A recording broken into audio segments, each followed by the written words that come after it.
प्रारंभ एसएससी। तो अगर आप भी एक एसएससी एस्पिरेंट हैं और आप भी फ्यूचर में यानी 2025 या 26 में या आने वाले सालों में SSC, MTS, CHSL, CPO, CGL को क्रैक करने की तैयारी में है, तो ये वीडियो बिल्कुल आप ही के लिए है। तो ध्यान से देखिएगा। इस वीडियो में हम ये देखेंगे कि एसएससी, सीएचएसएल, एमटीएस सिलेबस का इस वीडियो में हम ये देखेंगे कि SSC, MTS, CHSL, CGL, CPO का क्या सिलेबस होता है, क्या एज क्राइटेरिया होता है, एलिजिबिलिटी क्या क्या होती है, उन सभी इंपॉर्टेंट पॉइंट्स पर ध्यान से नजर डालेंगे। देखिए, सबसे पहले है एसएससी एमटीएस। एसएससी एमटीएस क्या होता है? तो एसएससी जो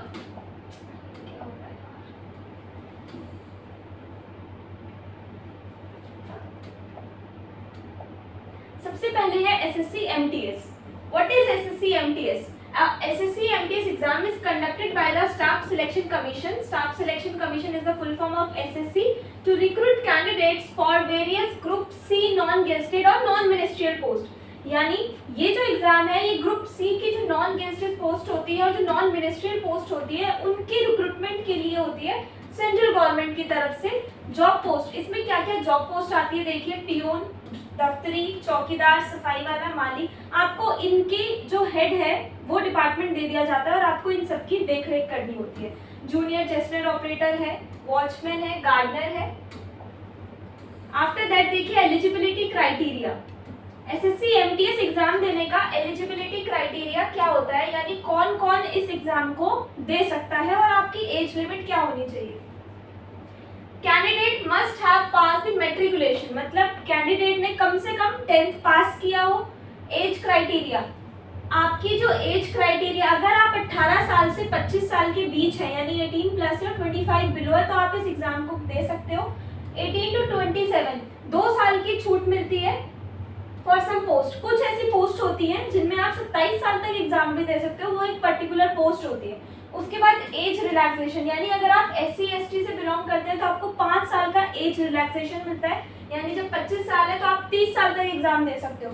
ओबीसी के लिए 3 इयर्स का होता है, पीडब्ल्यूडी कैंडिडेट्स के लिए 10 इयर्स का होता है, यानी person with disabilities. Ex serviceman, अगर आप एक एक्स सर्विसमैन है यानी आप ऑलरेडी सर्विस में और फिर से एग्जाम देना चाहते हैं और इस पोस्ट में आना चाहते हैं तो फिर आपके लिए तब भी 3 साल की एक एज लिमिट एक्स्ट्रा आपको मिल जाता है रिलैक्सेशन। और अगर आप जम्मू एंड कश्मीर के रेसिडेंट्स हैं तो आपको 5 साल का इसमें भी एज रिलैक्सेशन दिया जाता है। उसके बाद नंबर 4 में हम देख लेते हैं कि एसएससी एमटीएस एग्जाम का पैटर्न क्या है, क्योंकि सभी ने ऐसे डराया हुआ होता है कि एसएससी जाने क्या है एसएससी। तो अभी मैं आपको थोड़ा सा ये क्लियर करवाती हूँ कि इतना कुछ बहुत ज़्यादा हार्ड नहीं होता। आपका पेपर 1 क्लियर होता है, उसके बाद आपको पेपर 2 देना होता है। तो पेपर 1 का क्या एग्जाम ये होता है ऑब्जेक्टिव टाइप। ऑब्जेक्टिव यानी आपके पास 4 ऑप्शन होते हैं, आपको एक करेक्ट आंसर उसमें से टिक करना होता है। ये सीबीई एग्जाम होता है, कंप्यूटर बेस्ड एग्जामिनेशन। इसमें टोटल 4 सेक्शंस होते हैं, numerical and mathematical ability, reasoning ability and problem solving, general awareness and English language and comprehension. ये चारों ही 20 क्वेश्चंस इसमें आते हैं और इसमें इसकी जो जनरल अवेयरनेस की क्वेश्चन है वो 25 होते हैं, बाकी इसके जो मार्क्स हैं वो 60, 75, 75, यानी टोटल इसमें कितने क्वेश्चंस हो गए 40 एंड 50, 90 क्वेश्चंस। टोटल 90 क्वेश्चंस आते हैं। बट पहले 2024 से पहले ऐसा नहीं था। पहले टोटल 100 क्वेश्चंस पूछे जाते थे, 25, 25, 25, 25। टोटल जो मार्क्स हमारे रहने वाले हैं वो रहने वाले 270 मार्क्स का ये एग्जाम होगा। टाइम ड्यूरेशन आपको सही पूरे 90 मिनट का टाइम दिया जाएगा इस एग्जाम को सॉल्व करने के लिए। अगर आप एक गलत क्वेश्चन करते हैं तो उस एक क्वेश्चन का आपका 1 नंबर कटेगा। अगर आप एक गलत क्वेश्चन कर देते हैं तो 1 नंबर नेगेटिव होगा। तो ध्यान रखना, अगर आपको उस क्वेश्चन का आंसर बिल्कुल भी नहीं पता तो उस क्वेश्चन को स्किप करिए। सेकेंड है पेपर 2। पेपर 2 होता है टोटली डिस्क्रिप्टिव टाइप। डिस्क्रिप्टिव यानी उसमें हमें ऑब्जेक्टिव नहीं होता, ऑप्शंस नहीं मिलते। मोड, तो ये हमारा पेन एंड पेपर मोड वाला क्वेश्चन रहने वाला है। सब्जेक्ट्स इसमें क्या होता है, एक शॉर्ट एसे आता है या लेटर आता है इंग्लिश में या किसी भी लैंग्वेज में, बट वो लैंग्वेज हमारे कॉन्स्टिट्यूशन के 8th शेड्यूल में मेंशन होनी चाहिए, ठीक है। उसके बाद इसका आपके जो ये 50 नंबर का एग्जाम होता है 45 मिनट, हाँ जी 45 मिनट्स आपको इसमें टाइम दिया जाता है। नोट क्या होता है, paper 2 is qualifying in nature. जो पेपर 1 होता है ये हमारा निकलता है मेरिट बेस्ड कि आपके कितने मार्क्स है, कट ऑफ बेस्ड होता है। और जो पेपर 2 है ये आपको क्लियर करना ही है, क्वालिफाइंग इन नेचर। अब देख लेते हैं कि अब अगर हम इस एग्जाम को देना चाहते हैं तो हमें क्या क्या पढ़ना होगा। Numerical and mathematical ability, maths में आपको number system, computation of whole numbers, decimals, fractions, relationship between numbers, fundamental arithmetical operations, percentages, ratio and proportion, averages, interest, profit and loss. उसके बाद अपना डिस्काउंट, मेंसुरेशन है, time, distance, time and work. हाँ जी, बस इतना सिलेबस आपको करना है। इतना सिलेबस कवर करने के बाद आप एसएससी का एमटीएस का एग्जाम दे सकते हैं। रीजनिंग एबिलिटी में हमारा आता है analogies, similarities and differences, space visualisation, problem solving, analysis, judgement, decision making, visual memory, discriminating observation, relationship concepts, arithmetical reasoning, verbal and figure classification, arithmetical number series and non verbal series. General awareness, इसमें आता है current events, हमारे Indian constitution से exams आते हैं, geography, economics, history, culture and scientific research. उसके बाद है इंग्लिश लैंग्वेज, इसमें आते हैं basics of English language, vocabulary, grammar, sentence structure, synonyms and antonyms, correct usages and reading comprehensions में से एग्जाम्स बनते हैं। अब देख लेते हैं सैलरी स्ट्रक्चर कि अगर मेरा एग्जाम क्लियर होता है तो मेरी सैलरी कितनी रहने वाली है। बेसिकली इसकी जो सैलरी होती है वो 18,000 से स्टार्ट होती है, 22,000 तक जाती है। लेकिन अगर आपकी जो ग्रॉस सैलरी देखा जाए तो वो 24,000 से स्टार्ट होकर 28,000 तक जाती है। और इन हैंड यानी जो आपकी सैलरी इन हैंड आती है वो होती है 18,000 टू 22,000।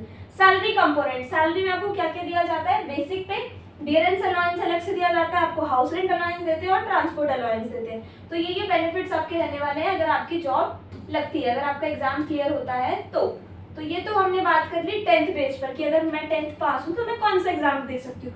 बट अगर आप उससे थोड़ा सा अपर लेवल जाने की सोच रहे हैं, यानी अगर आप CHSL एग्जाम को क्लियर करने की या उसकी तैयारी करने की सोच रहे हैं, तो उसके लिए आपको ये पता होना चाहिए कि SSC CHSL है क्या। तो इसकी जो पोस्ट होती है वो होती है लोअर डिवीजन क्लर्क यानी LDC, postal assistant, data entry operator और ग्रेड A के भी कुछ डेटा एंट्री ऑपरेटर इसकी पोस्ट में आते हैं। उसके बाद है एलिजिबिलिटी क्राइटेरिया। एलिजिबिलिटी क्राइटेरिया हमारा होता है एजुकेशनल क्वालिफिकेशन में कम से कम आपको 12th क्लियर होना चाहिए। और एज क्राइटेरिया बिल्कुल MTS की तरह ही है, जो अभी मैंने आपको MTS में बताया, सेम आपका एज क्राइटेरिया उसके अकॉर्डिंग ही होना चाहिए। उसके बाद अब हम ये देख लेते हैं कि इसका एग्जाम का पैटर्न क्या होता है।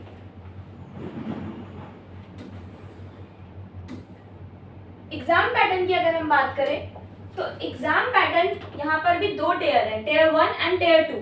अगर आप टियर 1 के लिए अपीयर होते हैं तो ये होता है ऑब्जेक्टिव टाइप। ऑब्जेक्टिव टाइप होता है कंप्लीटली, ये भी हमारा CBE बेस्ड होता है। उसके बाद सेक्शंस, अगेन इसमें इंग्लिश होता है, general, intelligence, quantitative and general awareness. English same as MTS, यानी जो सेक्शन A है ये बिल्कुल MTS की तरह ही होता है। अब इसके जो टोटल मार्क्स होते हैं वो 200 होते हैं। टाइम ड्यूरेशन हमें 60 मिनट का टाइम दिया जाता है एग्जाम को सॉल्व करने के लिए। और 0.50 MTS का जो एग्जाम है वो 270 मार्क्स का है, तो वहां पर अगर आप एक आंसर गलत करते हो तो 1 नंबर कटता है। यहाँ अगर आप एक आंसर गलत करते हो तो 0.5 यानी आपका आधा नंबर डिडक्ट होगा। टियर 2, अगर आपका टियर 1 क्लियर हो जाता है तो फिर आप जंप करते हैं टियर 2 में, जो कि totally descriptive type and skill test based exam होता है। ये pen and paper mode exam है, डिस्क्रिप्टिव है, स्किल टाइप, टाइपिंग टेस्ट भी आता है इसमें। तो एसे राइटिंग, इसमें आपको एसे राइटिंग के लिए पूछा जाता है 200 से 250 वर्ड के बीच इंग्लिश या हिंदी में आपको एक एसे लिखना होता है, एक टॉपिक देते हैं वो। और सेकेंडली इसमें लेटर और एप्लीकेशन राइटिंग का भी एग्जाम होता है। टोटल मार्क्स ये हमारे 100 का होगा, ड्यूरेशन आपको 60 मिनट का होगा। और इसमें अगेन ये जो टियर 2 है ये क्वालिफाइंग इन नेचर है, लेकिन बहुत इंपॉर्टेंट रोल प्ले करता है एग्जाम को क्लियर करने में।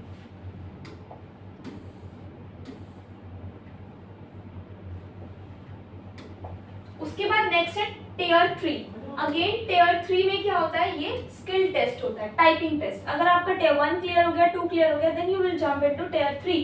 डेटा एंट्री ऑपरेटर, अगर आप डेटा एंट्री ऑपरेटर पोस्ट के लिए अप्लाई करना चाहते हैं तो आपकी जो स्पीड है वो 27 वर्ड होनी चाहिए पर मिनट। 15 मिनट में आपका एग्जाम होता है। और अगर आप LDC या उसके आगे की पोस्ट के लिए अप्लाई करना चाहते हैं तो आपकी जो स्पीड है वो 35 वर्ड्स पर मिनट होनी चाहिए। हिंदी या इंग्लिश जो भी आप लेना चाहें, लैंग्वेज अपने अकॉर्डिंग ऑप्ट कर सकते हैं। उसके बाद नेक्स्ट ऑप्शन है सिलेबस। सिलेबस यानी क्या क्या पढ़े एग्जाम को क्लियर करने के लिए। तो सबसे पहले इंग्लिश लैंग्वेज में close test, parajumbles, active and passive voice, direct and indirect speech और बाकी more advanced idioms and phrases आपसे एग्जाम्स में पूछे जाते हैं। साथ ही साथ एमटीएस का जो सिलेबस है वो भी इसमें कवर होता है। जनरल इंटेलिजेंस में बिल्कुल वैसा ही है, general intelligence, quantitative aptitude and general awareness, इन चारों में भी जो भी सिलेबस है वो एमटीएस वाला ही रहेगा। लेकिन कुछ जो एडवांस ऑप्शन है, एडवांस सिलेबस है जो वहां पर नहीं है वो यहाँ पर मैंने लिख दिया है। Matrix, paper folding, cutting, advance series completion, logical Venn diagrams and embedded figures ये जनरल इंटेलिजेंस का पार्ट है। क्वांटिटेटिव एप्टीट्यूड में trigonometry, geometry, 3D mensuration, algebra and complex time and work questions इसमें ऐड ऑन हो जाते हैं।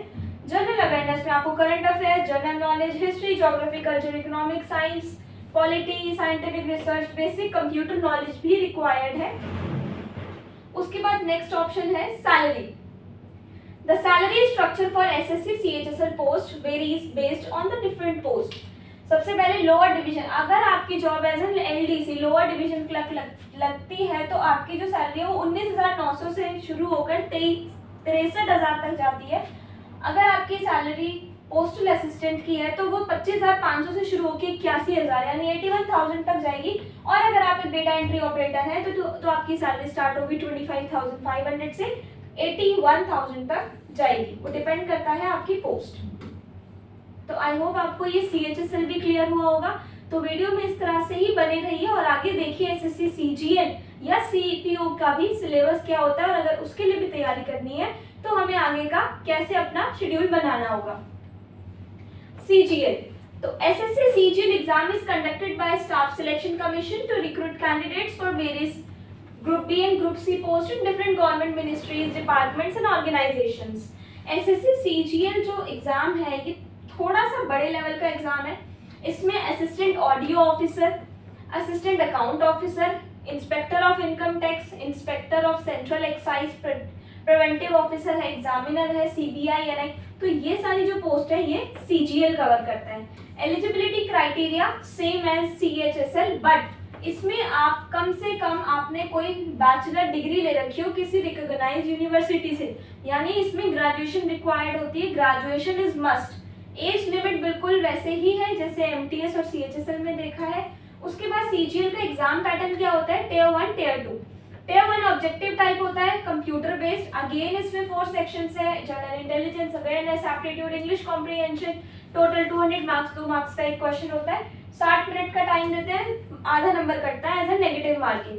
अगर आपका टियर 1 क्लियर हो जाता है तो आप जंप करते हैं टियर 2 में। टियर 2 में कंप्यूटर बेस्ड एग्जामिनेशन है, quantitative abilities, language and comprehension and statistics. Tier 2 में ये 3 चीजें आती हैं, प्लस एक जर्नल स्टडीज भी ऐड हो जाता है, फाइनेंस और इकोनॉमिक्स से रिलेटेड। तो इसमें इकोनॉमिक्स और स्टैट्स और मैथमेटिक्स ये काफी इंपॉर्टेंट रहता है।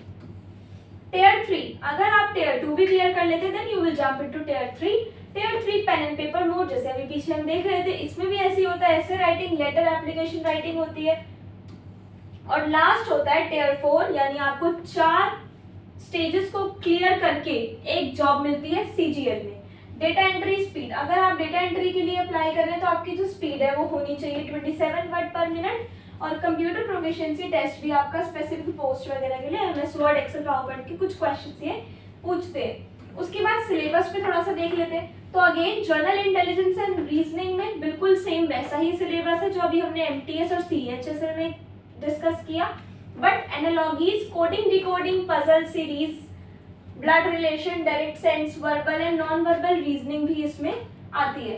Current affairs, history, geography, polity, economics, science, static, GK, ये सारी चीजें अवेयरनेस में कंप्लीट होती है। और क्वांटिटेटिव में सबसे वही सिलेबस है जो अभी आपने रीड आउट किया। इंग्लिश लैंग्वेज में भी सेम वैसा ही है। स्टैटिस्टिक्स में आप देख सकते हैं ये सारे टॉपिक्स हैं जो ये एग्जाम कवर करता है।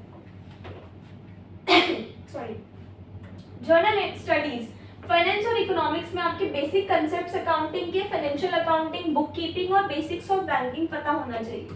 उसके बाद salary structure, the salary varies, salary जो है वो अलग अलग एग्जाम के अकॉर्डिंग, अलग अलग एग्जाम, जैसे जैसे एग्जाम्स अलग होते हैं वैसे वैसे पोस्ट अलग मिलती है, जैसे जैसे पोस्ट मिलती है उसके अकॉर्डिंग सैलरी होती है। तो अगर आप एक असिस्टेंट ऑडियो ऑफिसर है तो आपकी जो सैलरी है वो 47,600 से स्टार्ट होके जाएगी 1,51,000 तक, और इन हैंड आपको मिलता है इसमें 63,000 से 70,000 के बीच। और अगर आप एक जूनियर स्टैटिस्टिकल ऑफिसर है तो आपकी सैलरी 1,12,000 से शुरू होती है और 1.5 लाख तक जाती है। अब हम देखते हैं एसएससी सीपीओ। एसएससी सीपीओ क्या होता है?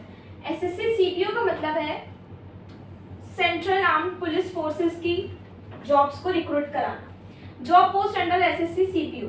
सब इंस्पेक्टर, अगर आप इस एग्जाम को क्लियर कर लेते हैं तो आप डायरेक्ट सब इंस्पेक्टर इन दिल्ली पुलिस में अपॉइंट हो सकते हैं।